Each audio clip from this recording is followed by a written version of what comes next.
Jos ajattelee, niin mitä mulla tuo nyt on, jos tätä oikein jupakuorma, mä en ole viittinyt, mulla nyt on esimerkiksi sähköposteja hyvien työkavereiden illallisesta kootaan niin kuin hyvät työkaverit. Jätetään tietyt työkaverit kokonaan kutsumatta esimerkiksi teidän illalliselle. Mulla on tuolla faktaa.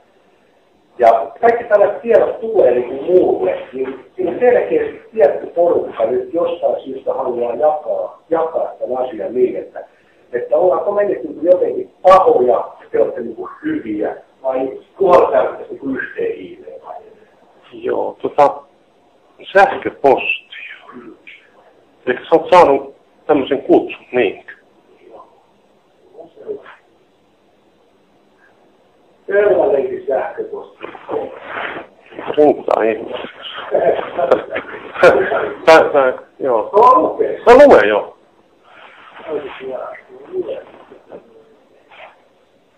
Esimerkki. Onko se niinku minun lähettämä sähköposti? En mä tiedä, onko se sinun, mutta kuka se mulle lähetti, mutta on se sullakin käy.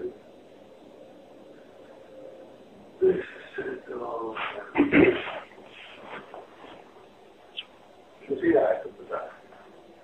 Vaan. Mennään alakerran porukan kanssa Sahkalle. Okei. Tää on saanut. No kerrasta. Mun nimi on kyllä todennäköisesti, mutta... Niin, mutta eihän sen sun nimi ole, että miten se sulle on tulossa meistä? Sulle on joku lähettänyt sitä, okei. Ei. Kuitenkin se tieto tulee sitten mulle näistä asioista. Eikä välttämättä ole mitään millään lailla reagoida. Etkö se voi reagoida? Me ei varmasti työilmapiiriä kohenna, että hyvien työkavereiden illallinen.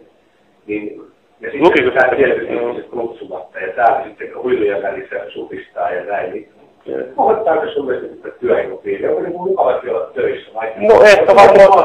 Paha mieli. No ei paha mieli. Varmaan tuo, jos ilta vietetään vapaa-aikana työntekijäkavereiden kanssa. Niin. En muista. Onko se sellaisia tämmöisiä asioita, jotka kohentaa tätä työtä? Varmaan sillä porukalla, mikä sinä luottelit ne nimet, niin on varmaan virkistävä vaikutus ollut, kerran on yhdessä iltaa lähdetty viettämään. Mutta niin selvästi niin blokkiudutaan, niin jo sitä, niin, jos ajattelee nyt sitäkin vanhaa asiaa, mutta että sitten mennään, joka on mielestäni aina hienoa, että uskalletaan ja rohkeutetaan. Mä en tiedä, mikä siinä haettiin, että mennään Suomessa puhumaan paskaa sitten pääomistajalle, niin